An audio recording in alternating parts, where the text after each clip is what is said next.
Well, welcome, Cynthia. I am so excited to talk to you. And I want everybody to know I have Cynthia's book, shameless plug for Cynthia's book. I put in little tags, if you can see them, of all the things I wanted to talk about because there's so much great information. But let's talk fasting. Let's talk about what's the difference between men and women fasting. I think, there's a lot of misinformation out there, and we've got a lot of fasting bros giving information that doesn't always apply to us.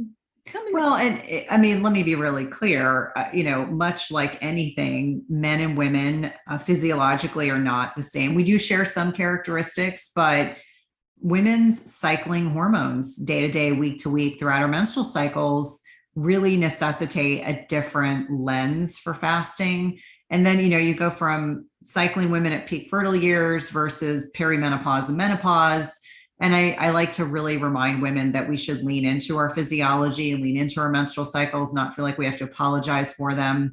So like in a broad-based high-level approach, I look at men and menopausal women a little like there's a little bit kinship there, because women, once they have gone 12 months without a menstrual cycle, are menopausal and their hormones are a little bit more stable. And I say a little bit more stable than a woman who has fluctuations between estradiol and progesterone and testosterone, day to day, week to week throughout their menstrual cycle. So the difference is really force us to embrace the physiology piece. And it's not to suggest that women that are peak fertile years or still cycling can't fast. They have to fast differently than women in perimenopause and menopause. And so I spent a lot of time in the book talking about that, but it really comes down to the menstrual cycle and really leaning into where we are in terms of hormonal regulation. As an example, during the follicular phase, which is from the day we start bleeding up until ovulation, we have more estrogen or estradiol on board. So we can push our workouts, we can do longer fasts, versus the luteal phase when we have to lean into more progesterone circulating. We back off on the fasting and we have to change our workouts and our sleep may be impacted. And so, I maybe there was one other person in the space that was really speaking to women and speaking in a way that encouraged women to fast versus be fearful of fasting. And so a lot of the gym bros or the fit pros are either giving really poor information, and oftentimes it's by well-meaning individuals. I have to believe that. But a lot of times it's not really based in science. It's not based on clinical experience. There are people that work out 7 days a week and do all sorts of extreme workouts. And so I just like to say, for the average female, if we lean into our physiology, we can successfully fast. If we lean into the cues our body is providing us with, we can absolutely fast. I'm not a fan of forced fasting, whether you're male or female, but I also like to clear up a lot of the misconceptions. So women and men can both fast. We just have to lean into the physiology piece to do it successfully. You're absolutely right. So you mentioned a little bit about the follicular and luteal phase, Mhm. and the differences, and that it's probably not the best time in the middle of the luteal phase when your body's really supposed to be preparing for fertility and the start of a growth of a fetus.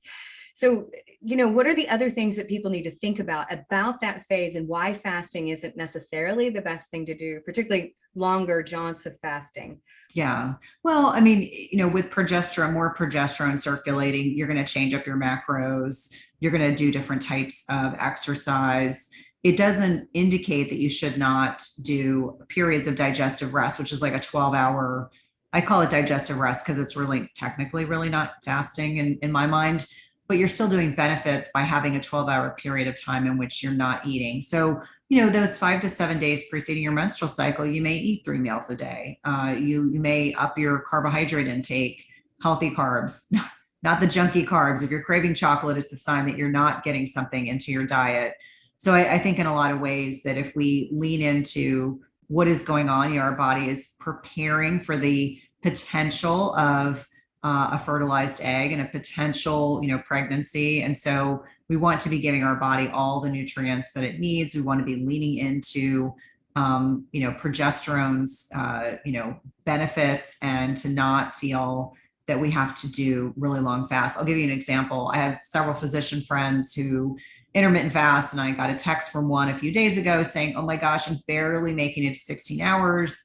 And I said, "Where are you in your menstrual cycle?" And so she checked her app and said, "Oh, I'm due in 3 days." I said, "Well, that's exactly why." Women will find that this is a really hard time to do intense exercise. They may gravitate towards more restful periods. Their sleep may be disrupted because of drops in progesterone as they're getting closer to menstruation. And so on a lot of levels, our body is intrinsically telling us what it needs. We just have to make sure we're leaning into it. So thinking about this, and you mentioned a little bit about the different macronutrients and when to lean in and when not to lean in. So tell me, during the follicular phase, would you say that's a time to maybe be more high protein, low carb? Is that where you sort of see that play out? Well, I think, for me, the consistent macro for women throughout their menstrual cycle is protein, preferably animal-based. The lever is fat or carbs. So yes, you could go more ketogenic or lower carb in the follicular phase. And then, you could cycle up your carbohydrates in the luteal phase. And this is actually when your body needs about 100 to 150 calories. And by no means do I count calories. I'm just giving an estimation. It's not a lot of extra carbohydrate that you need in order to meet those nutrient needs. So it could be a little more sweet potato, might be half a cup of sweet potato instead of a quarter cup.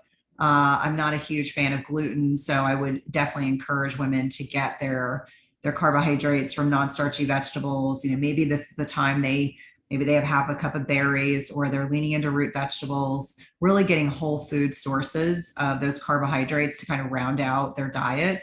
I think that's really important. And I find for a lot of women, when they start meeting those nutrient needs, again, protein is the lever that is always pushed forward. It's just really dependent on fats or carbohydrates or the other variables. Once women really lean into that, they are much more satiated. They don't feel like they're depriving themselves. And I think that's really important. Fasting is not about deprivation. It's not from a scarcity mindset. It's really understanding that eating less frequently is going to help you on a lot of different levels garner the benefits without causing dysregulation of other types of hormones. Right. I'm glad you said that, because I would say most women, at least women in my age group, probably spend a significant portion of probably their 20s and maybe even their 30s doing things like skipping breakfast, drinking tons of coffee, or maybe they have breakfast, but they don't do lunch because they're busy. Right. And then they white knuckling it until they get home for dinner. And then they sort of eat everything they can while they're cooking. And so a lot of people look at fasting and they sort of think it's kind of like that, which is completely different. Yes. Mechanism. Well, and I think it's important for people to understand that when you're fasting, you're choosing not to eat during a prescribed time period. It's not starvation. It is not counting calories. It is really about honoring the way our bodies are designed to thrive, which is the antithesis of everything we are taught as clinicians and younger people, that we have to eat to stoke our metabolism, that breakfast is the most important meal of the day. And let's be really clear that physiologically, we would not be evolved as a species if our bodies weren't designed to tap into fat stores to use as energy during times of food scarcity. And up until refrigeration and pasteurization, there was a lot of food scarcity. People couldn't just go to the Quick Mart and grab a bag of Cheetos, and they couldn't just run to the grocery store and binge on ice cream. Those options were not available. And yet, I've watched over the last 20 plus years of being a clinician, and certainly 50 years. I mean, if you look at the research, that we have an increasingly metabolically unhealthy population, and that is directly correlated with foods we choose to eat and the food frequency in which we choose to consume them. And so I think really reframing our relationship with eating meals and how frequently we're eating meals or meal-like substances is really important. Yeah, it is. I look back at my grandmother lived with us when I was a little kid, and she was born before the turn of the century. And so, she ate 3 meals a day. That was it. She never snacked. And if she really wasn't hungry, she usually would skip dinner, and it was just kind of a natural thing that she did, but she never, ever snacked. And that wasn't really a big thing in our household. It wasn't like I needed to eat every 2 or 3 hours, because that would have ruined your dinner. And, I would say the nutrition industry for sure in the last 20 years has really sort of messed up that message. So thank you. I agree.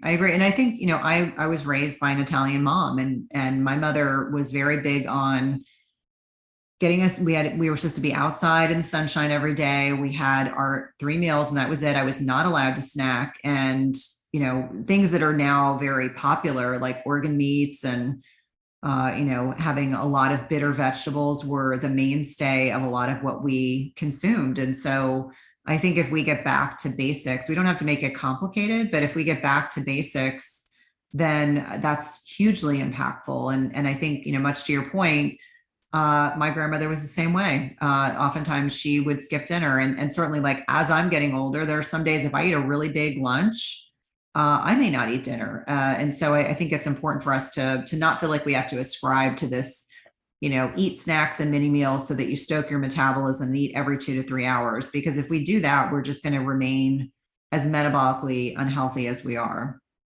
Exactly. That brings up a question. We're talking about kind of stoking the metabolism. And when I was reading in your book, so it was chock full of a lot of science around what's really happening hormonally and what's really occurring in the body with the active fasting. And there was some really interesting information that I had never read before, particularly about Ghrelin, one of the hunger hormones, and how it is very different in an intended fasted state compared to a caloric deprivation or diet state. Can you share that with my listeners? Because I think most people probably have no idea what Ghrelin is. It just doesn't get the marquee discussion that insulin and leptin and everything else does. Yeah. So Ghrelin is another hormone, hunger hormone that usually works in opposition to leptin. And so when we're in a fasted state, we have these counter-regulatory hormones that help suppress hunger. So I remind people that hunger is oftentimes more a reflection of just being dehydrated. It may not even be a reflection of the fact that you're truly intrinsically hungry. And so when you're in a fasted state over time, your body will become so adapted to saying, hey, yeah, I'm not going to eat right now. And what my body's going to do is it's going to increase these counter-regulatory hormones, which are going to suppress my appetite until I get ready to open up my feeding window. And that's all done. And that's, proven in scientific research. It is not just, it's not just one of those things that we hope is, hope is there. But it's very, very different than when someone is in a starvation mode, or where they're choosing not to eat. They're purposely choosing not to eat, and they're not intending to eat. And that is a really important distinction, because there is a lot of misinformation about fasting. I always say fasting, it's intermittent. It is designed to have a beginning and an end. And at the end, you are going to eat and you are going to fuel your body. And so I remind people that our bodies are far more sophisticated than counting calories. It's really about hormonal regulation, hormonal balance. And as one example, you mentioned Ghrelin as a hunger hormone, but leptin and certainly insulin are also really key players. And when our insulin levels are low in a fasted state, our body can go in and use stored fat as a fuel source. And so our bodies are not suffering. Our bodies are being fed. We're using stored fat as energy. And that's an important distinction to be made, that when you're metabolically flexible, your body can do that on its own. It's a little bit of training up front, especially if you are not utilizing ketones and glucose as multifaceted fuel stores to fill your body. But it also really speaks to the fact that for a lot of people, it's very triggering not to eat. For some people, food is not just fuel. Food is actually comfort. Food is nourishment. And we really have to, understand our relationship with food so that we can fast successfully. But those hormones are really important. And I think the more people understand that their body actually goes in to help them be successful with fasting, and Ghrelin is one of those hormones that is kind of an underserved hero. It is. So you mentioned metabolic flexibility. So let's kind of go into that, because that truly is the crux of what's wrong with westernized society. We are a sugar burning machine, and that's about as good as we get. Yeah, I know. So let's talk. Well, and I can tell you that prior to the pandemic in 2018, the UNC School of Public Health actually did a research study. And at that time in 2018, 88.2% of Americans were metabolically flexible. And just based on research, because I was knee deep in research prior to this presentation I gave out in Salt Lake City last weekend, that, the amount of weight that people have gained during the pandemic ranges anywhere from 50 to 50 pounds per person. And that was based on research from the American Psychological Association. So that 88.2% is easily now even less people are metabolically flexible. And so the average American is not metabolically flexible. And that really speaks to a couple different metrics. I like to focus on metabolic syndrome. And so, looking at waist circumference, looking at blood pressure, looking at fasting glucose, I would also argue fasting insulin, your triglyceride levels, as well as your HDL, which is your heart healthy cholesterol. And this is when your body, when those metrics are within normal range, your body is able to effectively utilize stored fat or stored glucose as fuel stores. And you actually want to be able to flex between both. You don't want to stay stuck in just burning ketones. You don't want to stay, as you mentioned, a sugar burner. These are the individuals that will struggle with weight loss. They will struggle with energy issues. They will struggle with mental clarity. They will struggle with a host of issues, versus when you have metabolic flexibility, you can successfully lose weight. You have sustained energy. You can, get from when you wake up in the morning until whenever you choose to break your fast, and have plenty of energy. And I think the average American is really suffering and not realizing that they're putting themselves, the way they choose to eat, the meal frequency, the food choices. We eat too little protein. We eat too many of the wrong types of carbohydrates, and we eat highly adulterated fats like seed oils, as one example. And when we combine too frequent eating, the wrong macros, we really set ourselves up. And I find for a lot of women, and I know we share a same kind of audience, a lot of women may not have problems until they hit perimenopause, the 5 to 10 years preceding menopause. And all of a sudden, they start putting on weight. They start getting inflamed. Their sleep is terrible. The exercise they used to do no longer works. The food they used to eat no longer works. And so it throws everyone for a loop, largely because most healthcare professionals, if they're trained in an allopathic model, don't really know how to support women other than to throw hormones their direction, offer up an IUD, offer an ablation, take out your uterus, have a hysterectomy, put them on thyroid meds. And by no means, if you need to take medication, I'm not pointing a finger. There is a time and a place for that, of course, but we're not really talking about the lifestyle piece. And yet it's the most important piece if we want to age. I don't want to use the age in reverse, because I don't think anyone should feel like they have to do that. But I think living your best life, irrespective of what age you are chronologically, is the way I like to look at it.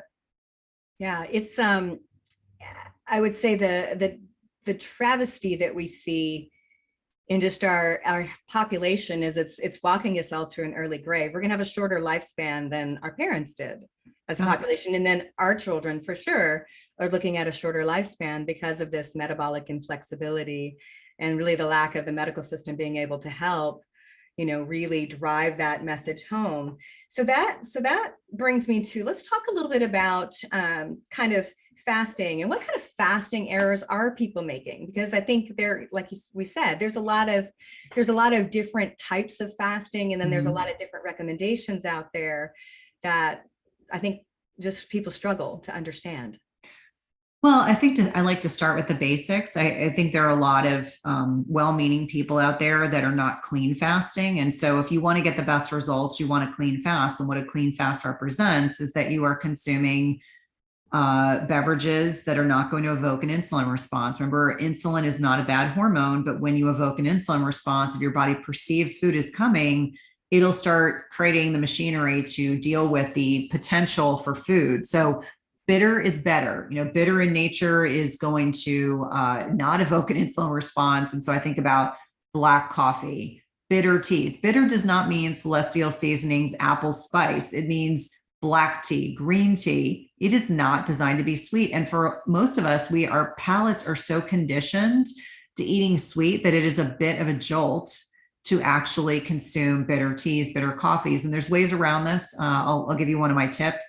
If someone is struggling with black coffee, add salt, high quality sea salt like Redmond's, or you can add cinnamon. Neither will break your fast. They will, cinnamon actually helps with insulin sensitivity, but certainly high quality salt will change the flavor profile. I know because I'm not a coffee drinker, when I first started drinking green tea, and there are lots of benefits, those bitter compounds in coffee and tea are polyphenols, and polyphenols will help boost fat oxidation. There's a slew of antioxidant benefits. And so don't fast without consuming one of these things. People talk about, I need a pre-workout. No, you don't. Have some coffee, have some tea. You can absolutely do it. And then the other piece is staying hydrated. And obviously I'm a huge fan of electrolyte repletion. My whole background in cardiology is an NP. I'm super savvy with electrolytes, and it's a best practice. If you want to do well with fasting, you have to add in electrolytes, and there are plenty of unflavored varieties. Again, people go back to they're used to having things sweet.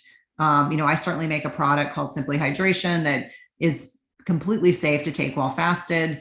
And then if you want to take something that is sweetener like stevia, you can certainly save it for your feeding window. But, not doing clean fasting is number one. I would say number two is over fasting. A lot of women think that if a little bit of fasting is good, then longer fasts are going to be better. And if you're not sleeping, if you are over exercising, if you're over restricting your macros to begin with, and then you add in fasting is designed to be a hormetic stressor. So beneficial stress in the right amount at the right time. A lot of women just think they have to do everything full throttle. If they're going to do 10 hours of fasting, then they move to 20, and then they move to 2-day fasts. And I remind people that, over fasting, if you lose your menstrual cycle, you stop sleeping well, you're cranky and you have no energy, it's just a sign that you're overdoing it. And so you just have to readjust. And I would say the other piece of fasting is you can't eat junk food in a fast food lifestyle and think that you are embracing all the benefits of fasting. Fasting is designed to improve the health of our mitochondria, which are the powerhouses of our cells. But if you're eating fast food that's laced with seed oils, which are absolutely horrific. I did a great podcast with Dr. Kate Shanahan, and she's actually a physician and a researcher in this area. Seed oils disrupt the cellular membrane. So I remind people that you want to be consuming high quality food in its most natural state, if at all possible. Make sure when you have a meal, you have protein at every meal. And then that lever about fats or carbohydrates, depending on where are you in your menstrual cycle, if you're still cycling, what your activity levels are. Obviously, I'll have more discretionary carbohydrate on days that I lift heavy, but really leaning into the fact that we're not looking to make fasting super complicated, but yet people like to do that. And I find that if you're doing those three things, if you're clean fasting, if you're not over fasting, and if you're embracing the macros piece and doing it properly, those are best practice pieces that I think are really important. And you're going to get more out of it than if you think you're cheating by, eating, I'm just going to pick on Chick-fil-A as an example, just what fell into my head. If you think you can eat Chick-fil-A 3 meals a day and that's going to be healthy for you, you're mistaken.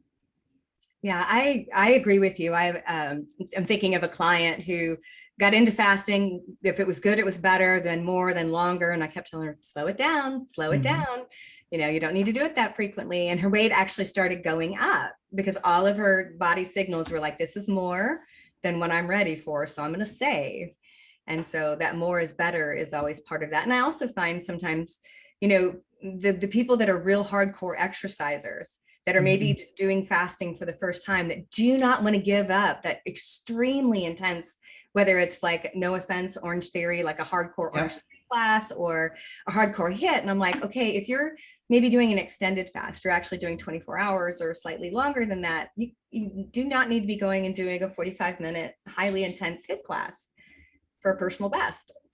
Yeah, no, I actually generally use Orange Theory Fitness or CrossFit as the examples of what middle-aged women should not be doing every day. And I find for a lot of people that when they stop over exercising or they start balancing, maybe they're going to Orange Theory twice a week or once a week, and they start doing more yoga and they start doing more walking and they start focusing on strength training, that all of a sudden magically they feel better. And I think about how when I first kind of entered perimenopause and I hit it like a wall because I was doing all the wrong things, what I was doing was essentially like CrossFit type classes very early in the morning, 5:30 in the morning. And then I would go shower at the gym and I'd go straight to the hospital. And that was okay in my 30s. But when once I crossed into my early 40s, I was exhausted. And I had friends who were even older than I was that were doing this and still maintaining that degree of physicality. And for me, it required me to completely back off of what I was doing. And I actually said to my husband, I didn't realize how much I didn't enjoy those workouts until I stopped doing them. And then I was like, wow, like for an entire year, I just walked. That's how much my adrenals were just thrashed at that stage. And so I get it. I was one of those people that really liked intense exercise, and I still work out intensely, but differently. And I think for a lot of people, maybe they were college athletes, they're adrenaline junkies. They want to do an Ironman. They want to do a half marathon. They start struggling with injuries and other things. I know we have a mutual friend who has done several Ironman events, and she talks very openly about how it completely just eroded her health at a certain stage. Like at a certain age point, she wasn't seeing the benefits anymore of putting her body under that degree of stress. Again, not suggesting you not exercise, but it has to be, it's hormesis, the right amount in the right time, mindful of where you are in your menstrual cycle, if you're still getting it. And then, if you're menopausal, sorry, ladies, you can't do all that really hardcore stuff and think that it's not going to inflame your body and dysregulate your cortisol. And this is one of those things that I think can be very hard to accept. But I always say it's not bad. It's just different. We have to exercise differently in middle age than we did when we were 20. And that's not necessarily a bad thing. Yeah, I think it's, I know that for my hardcore exercisers, I think what I hear more is that it's this fear of if I take the foot off the gas just a little bit, that the weight's going to come on rapidly. And I'm like, but it's the reason why your weight won't leave either. Right.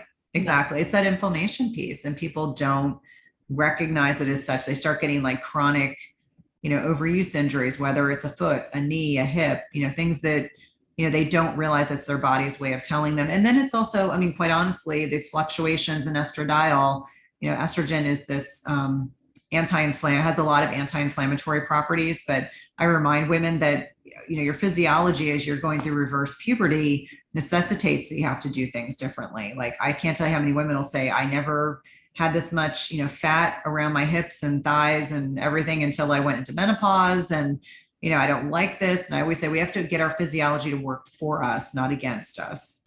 Yeah. Because it is very much the excess of estrogen and the imbalance between those hormones in perimenopause, but then the loss of estrogen and all those other hormones by menopause also makes us very metabolically deranged if we're not doing the right thing, which really brings up the other point. It was the discussion around taking care of the other pieces around fasting, the lifestyle piece, which most people just don't want to do. They're like, please give me my 1-2 levers, my one diet that I can stick to every day and I can go shop for the exact same foods, and my one control mechanism, and that's it. But we have to address those other pieces.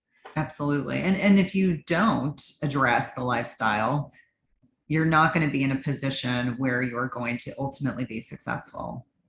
And yeah, that's really what it comes down to. If you want success, you have to be, I always say, you didn't become 25 to 50 pounds overweight overnight. It's not going to change overnight. You have to be patient. Like there's a woman, I got a message, one of my one-on-one clients who is frustrated with the amount of hot flashes she's experiencing, but she's also doctor shopping. She's working with like me and 3 other providers, and we're all talking, but she's not patient to wait for one thing to work before she's jumping on the next concept. And so I've had to have some very lovingly gentle conversations to say, why don't we try one thing at a time so we know what works? Because if you try to do 4 things all at once, we don't know what's working. Yeah. Or cherry picking from the different conversations that you've had and go, I like that suggestion, but I don't love that one. So it doesn't work very well that way. So tell me, what else would people get out of your book? I know I've read it, but I know there's some really, really great recommendations and recipes. Yes. Well, yes, there are 50 amazing recipes created by who I believe to be one of the most talented chefs that's out there, Beth Lipton. But it really, the book itself really walks you through the science, the hormones, why I advocate that women that are peak fertility fast differently than perimenopausal, menopausal women, the lifestyle piece.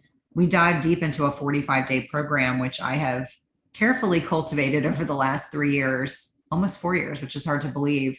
And so it's all the successes. And, to me, it's really impactful that the book has only been out for a month, and I'm already having women telling me that they've lost, 10 to 15 pounds. They, their hot flashes are gone. They're off medication. And to me, allowing a book to serve as inspiration for women to take back control of their lives is really why I wrote it. That, it's like you can have a piece of me in your pocket and do it in a way that completely honors our physiology. And it's the thing that really means the most to me is that so many physicians, nurses, nutritionists, health coaches are now recommending the book because they've seen the value in it.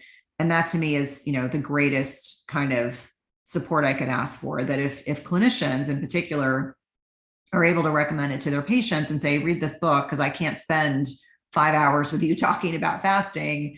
And then the feedback we get is, oh my gosh, I finally understand what I need to be doing. That's really impactful and certainly super helpful. So it's a way to have me in your pocket.